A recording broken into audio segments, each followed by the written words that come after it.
Welcome to the podcast with me, Mark Tanchoko-Reed, and you're listening to Supercharged Thinking. On today's show, we have our special guest, Newman Poku. Newman is a personal trainer and amateur bodybuilder. I've been into, obviously, personal training for the past 7 years now, and obviously with bodybuilding for probably about 10 years plus.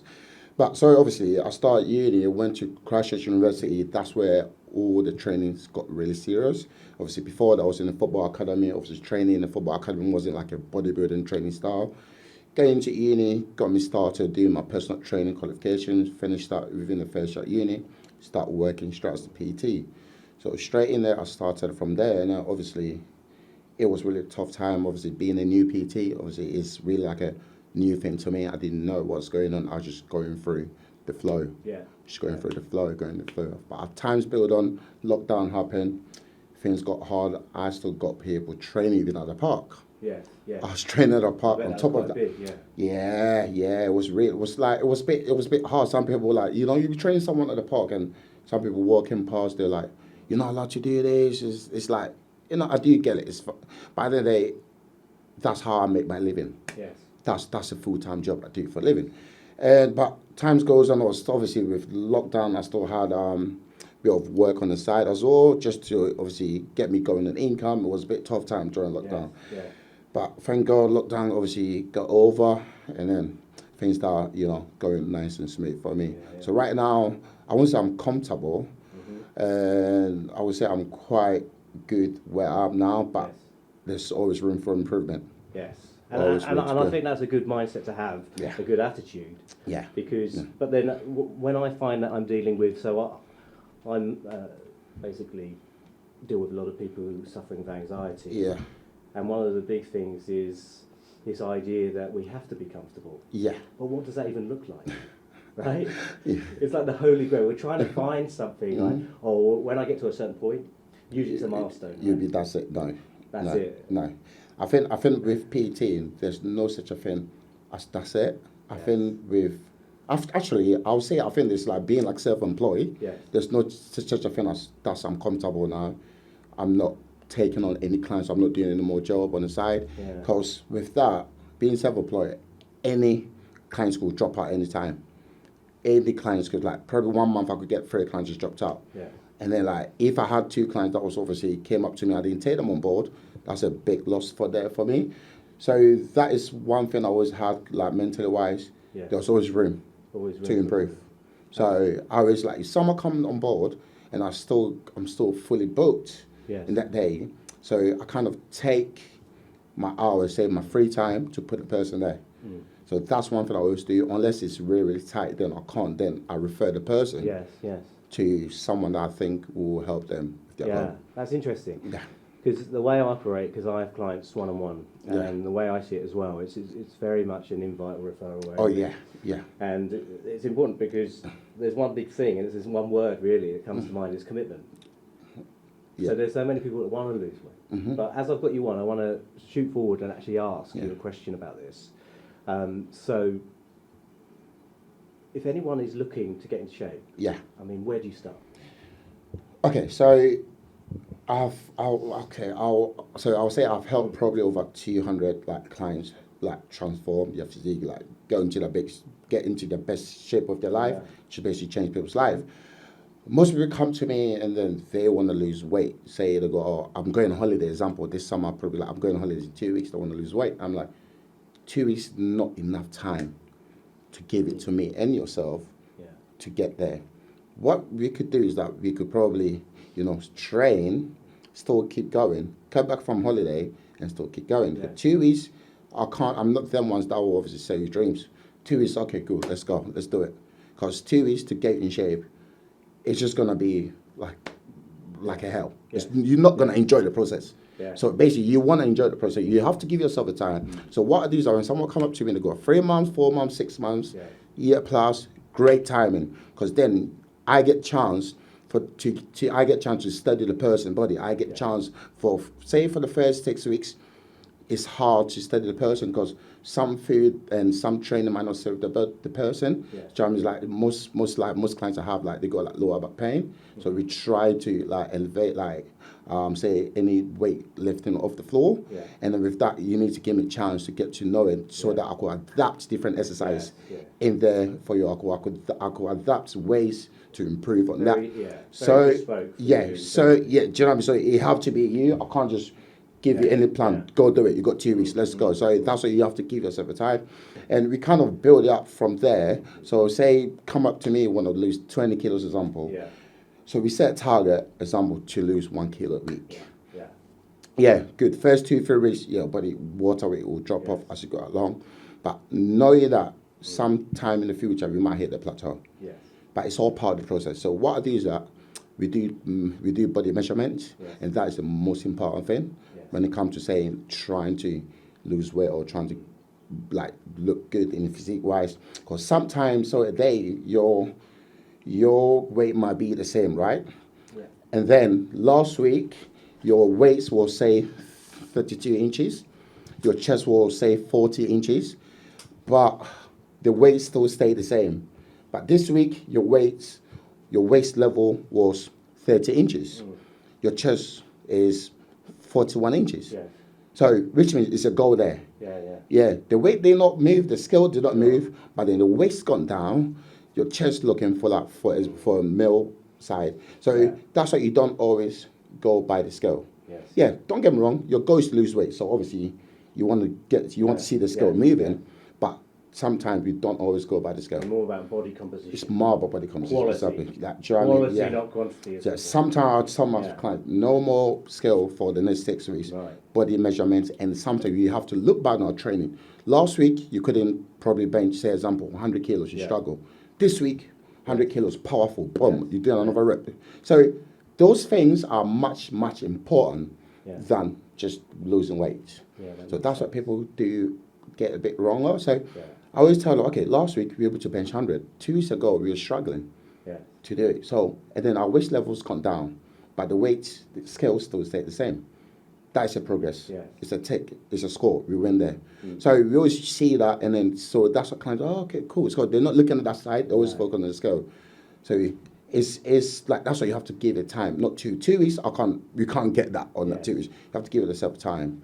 It's a long journey. You know, it's a long journey. You got to give yourself time. And that's interesting. And that's the discipline with that is being able to have what the clarity of the goal is in mind. You know, there's a lovely quote by Ronnie Coleman, actually. So he's 8 times, as you know, consecutive winner of Olympia. And he said along the lines of, everybody wants to be a bodybuilder, but no one wants to lift a heavy ass weight. Right? That's true. That's true. That is true. That doesn't get you out of bed in the morning, right? No. Pain, we tend to avoid that, right? No. So what? Obviously, he said, and it's true. Like everyone wants to look good, but they don't want to do the work for it, and it doesn't work like that. If I compete. I got over like 30 clients online in PT, and I'm looking after at the moment. Every morning, I have to get up 4:30, get to the gym by at least 5 o'clock, do my cardio, and then have a bit of coffee in, and then do my first client at 6. On top of that, I could do about probably 8 clients during the day. That's not me done yet. I haven't trained myself yet. Myself comes in here, probably get home probably about 8 o'clock, straight to bed, repeat that every single day. There's not even a day that I have complained that, I'm not liking it, because I enjoy it. Do you know what I mean? I know that I have to do the work for it. That's really interesting. So it's do you know what I mean? I don't have to do the work for it to get there. And putting myself, clients, online clients as well, everything coming together is really, at the moment, it's quite tough, but I enjoy it. That's the thing, you got to enjoy it. 100%. And what's interesting about that as well is that I always like this idea of I serve myself first before I serve anyone else.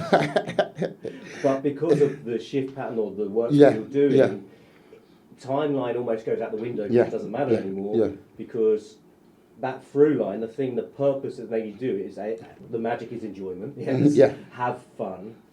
But for you, especially if you're not, it's not like a morning thing. Like, so I'd work out in the morning generally. Yeah. Because I know the rest of the day I give to it. I've seen you a lot. AM workout. I'm a popular guy. So for me that makes sense.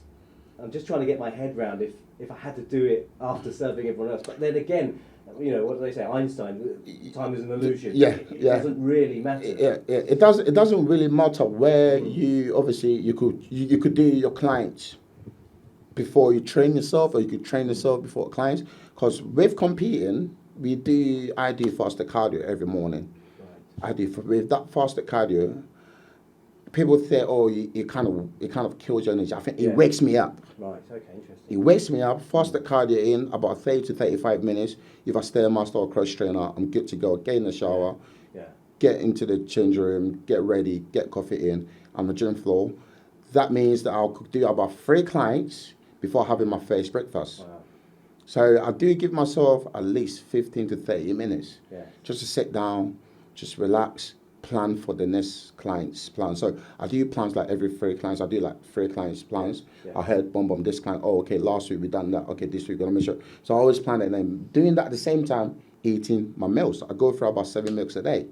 That was going to be one of my questions later, actually. Yeah. So wow. If you don't mind me going through that's amazing. Yeah, going through like 7 meals a day, with obviously doing about 8 to 10 clients. So I always make sure I was fitting my meals in. Yes. As well. So again, I'm making sure everyone is happy and served. Yeah. So I can't. So you can't not put yourself in that at the same time.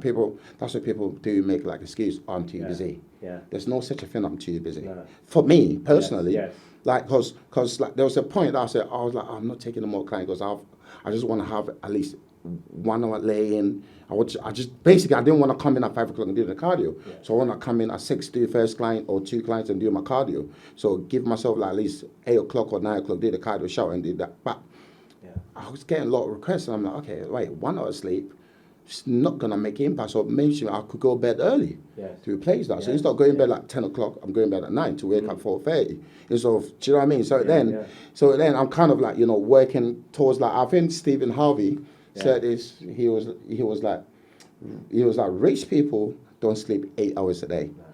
They don't. And like having that call in my head, I'm like, okay, since I've been sleeping at 4, I've been waking up 4:30, going to bed at least like 8 o'clock. Yeah. How's that working for me? Perfect. Yeah. I'm like literally just busy clients, and obviously everything is going good. Yes. But that doesn't mean I'm good yet. Yeah. That's mean there's always room for improvement. So again, it's always that. There's always like steps to go through it. Yeah, and I was going to make the joke. That's why you don't reply to my text after a certain time. But that being said, there's a cost. Yeah. Right? Oh yeah. So the cost to the discipline is what? What is the cost of doing what you do? So let's just say, you've got a hectic schedule, but also the fact that you're doing the bodybuilding as well. Yeah. So there'll be limitations of perhaps what you can eat, what you can do, where you can go. So there is a cost when it comes to competing. So this prep I'm writing now.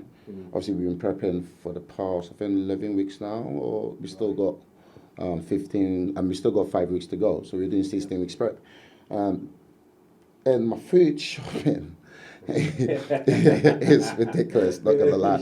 It's really, really, really ridiculous. Because you do eat I won't say you do eat a lot of protein. Right. And then with your protein, every time it's got to be like not frozen. Like I'm not like a fan of frozen. People love frozen food, but I'm quite like, okay, go buy it fresh and go. We're not gonna find you in Iceland. Do you know what I mean?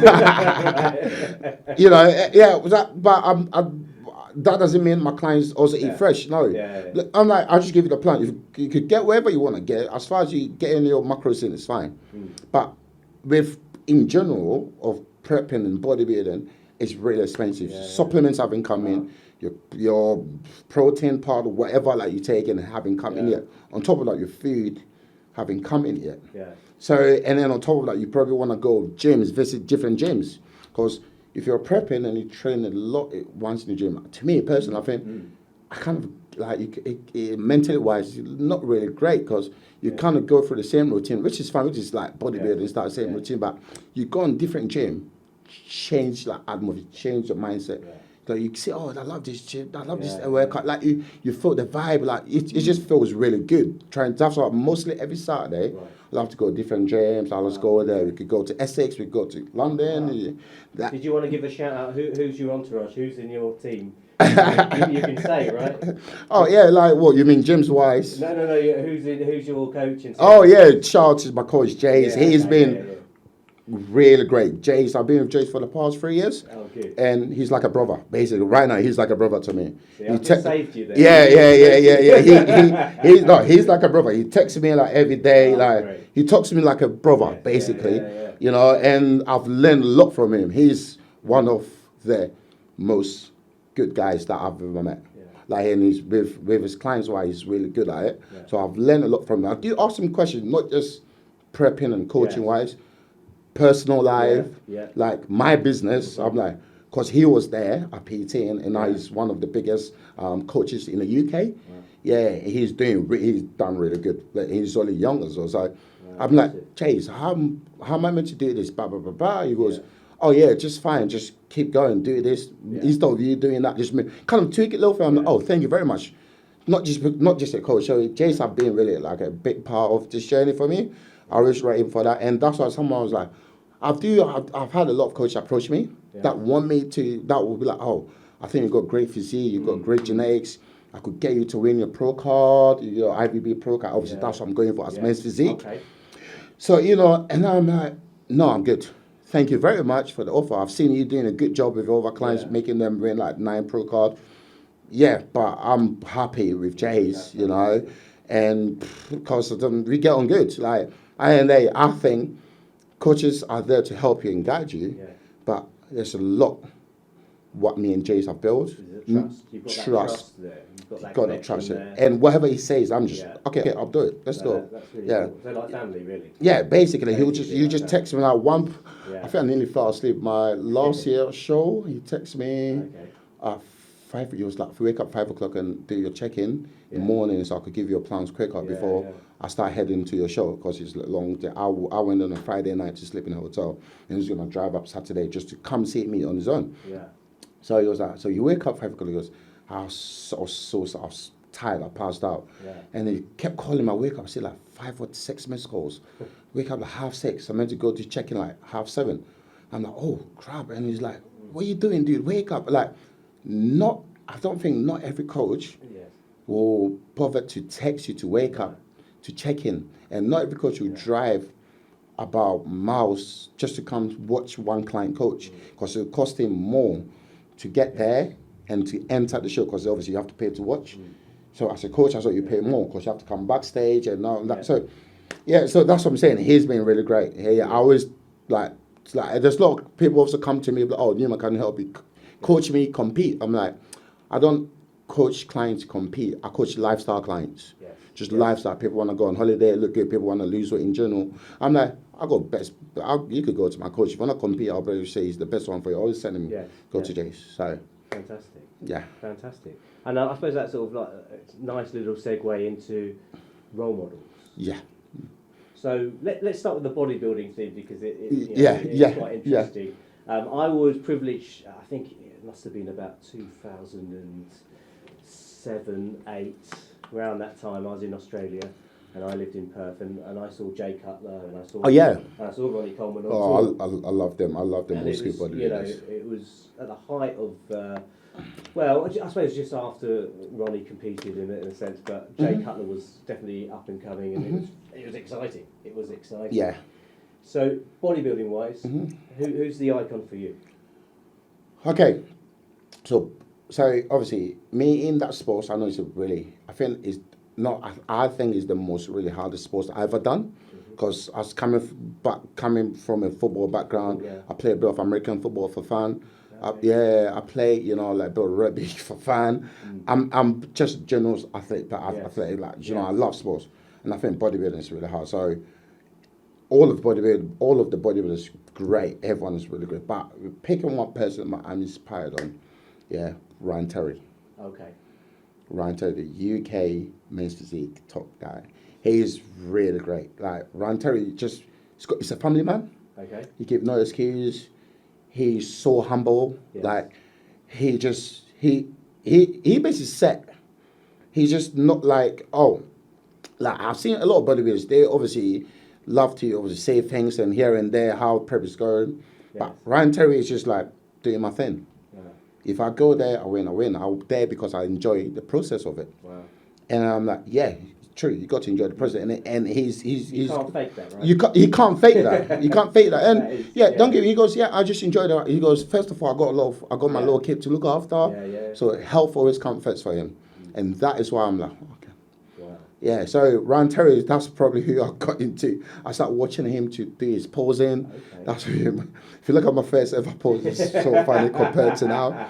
Because, I was just literally going like, the studio, looking at Ryan Terry pose, and I was doing it. Yeah. And, it's just like, I'm like, oh, God, man, this guy's so good. He's making it look so easy. Yeah. And, but it is a lot of hard work behind that. That's what I'm saying. Everybody that is really great way. Whoever preps to get on the stage, yes, really great. Like, it's really, really hard. It's the hard thing behind the body. There's the hard work behind the body. And if you're able to prep for the whole year, some people do a whole year prep to get to Olympic stage.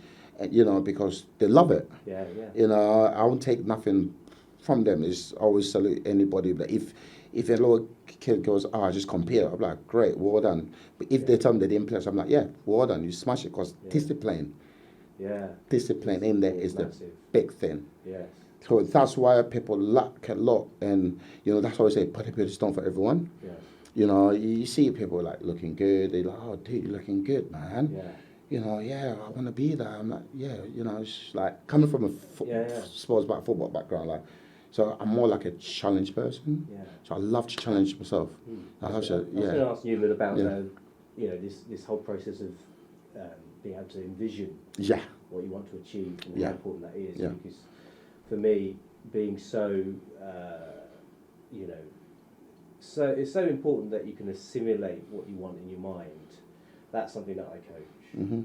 And being able to dream that picture. And there's another quote actually by Brian Tracy. Mm-hmm. He says, there's no such thing as impossible dreams, but there are impossible deadlines. Mm-hmm. So it's a nice one, that, especially when it doesn't matter what your background is and where you're from. It's this idea that if you think it's possible, but going back to measuring in that planning process of, it might be just the resourcefulness of, you can do it. Yeah. Or what do you need? Yeah. So this deductive way of thinking towards a goal is seeing the goal first, then backing back to where you are now. Yeah.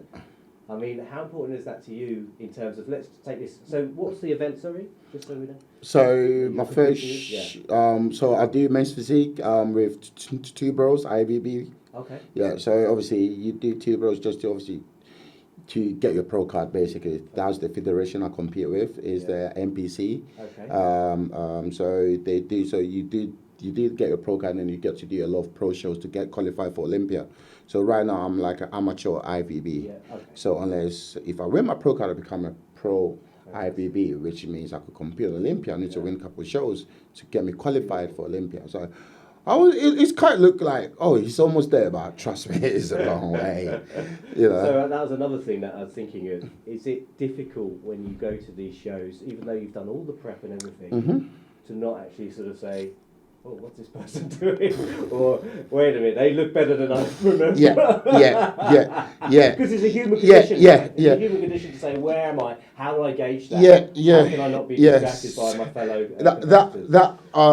So... As I said, I always try to beat myself. Yes, best version of yourself. Right? Exactly. So last year we're trying to come in better than last year. Yes. And then, do you know what I mean? That's always the goal. But sometimes you just look to someone like, dude, man, like, what are you doing there? I thought I got this show, man. You do get that. But like, funny thing, one of this guy, now we're friends. I've just never spoken to him before. Show him at the show. Last year, it was. I think Ben Weeder. I think it was like one of the shows before we did a pro qualifier, and so I placed top. I beat him basically, and then he placed behind me, and we became friends. We blah blah blah. 2 years after, we compete again. Hey, you beat me. I'm like, dude, man. Last 2 weeks I just had you in my pocket. And you'll say it's fair. You'll say it's fair. Right? And guess what? The same judges. And I'm like, how? Wow. And he goes, so he did his homework. He's got fantastic. He's got Pav. I was shouting Pav, mate. Yeah, he's got Pav. He's also another PT. Really successful PT. Back in Birmingham, he lives there. Really Pav. He's really successful PT. No, we friends. Like he always tell him to come over there. You know, he's got a lot of business. He's got his own prep kitchen. You know, really good. I was like, bro, you made me hungry. His prep food is so like, if you look at my prep food and it's like, you know, I got like I'm simple rice chicken. His rice is kind of, you know, doing different flavor, like fancy stuff. Nice. It's all part of prep, but he's got time. Wow. Yeah, because he's a really successful PT. He's got people working for him as well. So anyway, back to that, you know. Yeah, and he beat me, and then it's like saying that, you know, you become friends. That's something. Bodybuilding is not like it's not like a show where if I play sick and you play first, I don't need to talk to you. Like, I'm coming for you next one.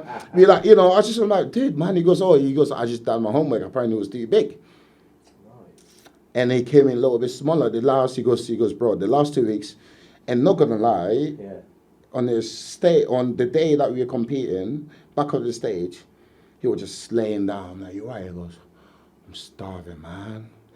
I need water. I'm like, what's going on, Pav? He's like, bro, it's like, you know, I just have to drop like almost 5 kilos the last 2 weeks, and it's been really hard. I'm like, it's fine, bro. You got this, man. He goes, nah, man. It's like, he goes, yeah, I'm there now. I'm just sipping the water, having my rice cake. You know, I'm like, you want? He goes, nah, I'm good. He's okay, but I think he's that moment. He just want to get on the stage, and you know, and he was ready basically, but he was just calming down, and I'm like just snacking my peanut butter and rice cake here, and I was like filling up. He's already filled up by not eating nothing, basically, not being allowed to drink water, because last 2 weeks he was too big. For him to, obviously 2 weeks, for him to get that level, he's got to literally shoot around the rocket. He should shoot up, and to shoot up is really hard. Wow. Do you know what I mean? For TV to drop 5 kilos is really hard, you know. Yeah. But he was eating food, but probably less than what he'd been eating the whole prep. Normally, you carb up into the show, but he didn't carb up into the show. Okay. That's what I was carving up 2-3 days. You could get like a bit of feed up. You could get 5 guys on the side. I suppose like the flip side, you come in a bit flat, right? Basically, yeah. But him, I don't know why he on the stage. So I think 20 minutes before the stage, I see him like have a bit of jam and that like that, you know. Yeah. So you're having like less dense carbs, like jam. Bit of sweet sugar and a bit of salt and that on in there, just kind of fill him up a little bit so he doesn't look flat. Meanwhile, just going for a bit good carb, a bit of fat in there, you know, peanut butter and a rice cake. I was like, oh, come on, I'm ready for it. Yes. Red legs in the shorts, legs are popping. Doesn't mean it. It doesn't count on men's physique. Didn't know that. Yeah, it's men's physique. So it's basically like a board shorts. Yes. Put your board shorts from your waist level coming up. So we call something called symmetry and proportion. So you can't have a bigger chest and small shoulders. Okay. Yeah, and mainly condition as well have to be great. I think right now it's really condition, because men's physique are becoming really big, and they don't want to be like a bodybuilder big. Right. They want to be like a small junior bodybuilder. Okay. Basically, that's why they don't count legs. And right now they come physique. I mean, condition is top. Yeah, I would probably say condition always.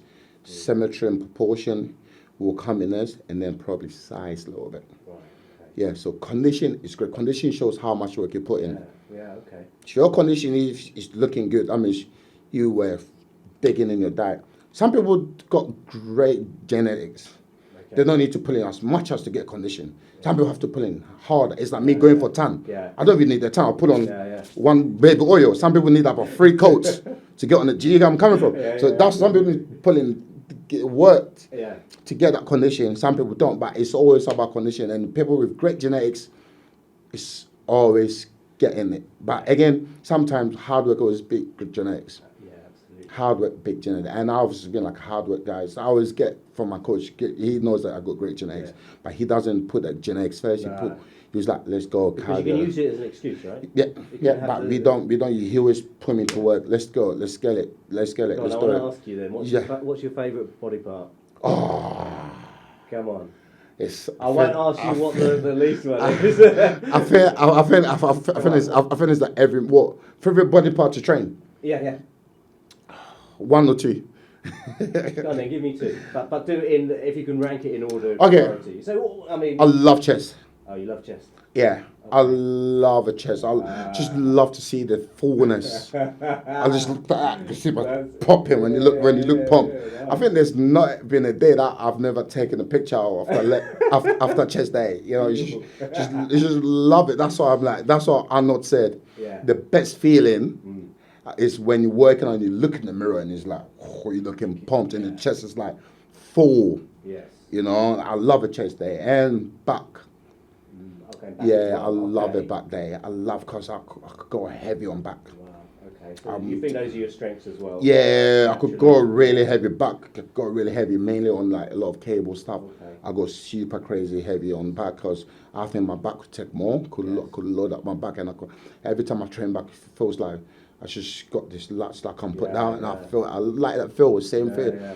And then shoulders and arms, really. Yeah. Legs, I do love legs. Well, you don't need it, mate. But anyway, the torso. And I'll probably say my legs the biggest part of my body is the biggest. Yeah. I hardly train legs. That's good genetics. That's interesting because I've always looked at your legs thinking. Yeah, I hardly train legs. So I train legs. I train every part of my body twice a week. Legs once a week. Yeah. And my legs still growing. So like my last show, I was about 100 kilos on stage, and that is probably like someone who have to be on classic physique. Yeah. That's how much they weigh. And I was talking to one of the guys like Pav, and the Pav was like, what, like 95, or some guys like 80 in my class. Wow. And then obviously they all got great legs, but I looked at them, look at my legs like literally there, and I got big glutes as well. So my glutes are all weighing, and it's like, you know, it's like, but then I'm the smallest. Right. Yeah. I'm the heaviest on scale wise. Yeah. But I'm the smallest. But then, condition is me. So I always bring something to be able to kind of match the big guys. So the condition, just so we can, like, for people that aren't in this world. Yeah. So are we talking, this is the definition of the muscle? So the condition is like your dryness, how much you're looking dry, the leanness, so you're able to see some pose that you do, you can see like fibers even popping through, like. You could see like the dryness, the stretching, the veins popping. That's condition. So you know sometimes you don't with condition. What I love about condition, so it makes posing quite easy. Okay. So you don't have to tense as much as harder. Because sometimes, obviously, you dry, and dry comes with cramps. Yeah, I was going to say. And then if you I've cramped up before a lot, so I have to come, and then it's being dry, so I have to put on about three baby oil layers. Because it's like literally just goes like that, and it just sucked it in. Just like flipping over too dry. So then, do you know what I mean? So that's why people go for a lot of coats and that. And then that day we could feel like I was really dry, and literally my legs, like my arms, like was like really, really dry. I could feel it. And I was dry. I was around July and it was cold. Yeah. I was freezing. I was cold. I was like. Just like we're on the money there, and that is when I beef Pav. I'll say that again. Yeah. So we tried to come in a little bit more size, this time to carve up, get a bit size on there, and he beat me. But it's part of the sports. I spoke to one of your colleagues down at the gym, and I was saying, "Hey, what do you think? I'm going to ask Newman to go on the podcast." And they're like, "Don't bother." I said, "Why don't bother?" Yeah, you don't want to speak to him today, and I think obviously referring to your low calorie intake or your low carb intake, and I just thought, you know what, this is the best time to talk to you because again, this is like, as you said, the body says something, but the mind is so strong. Yeah.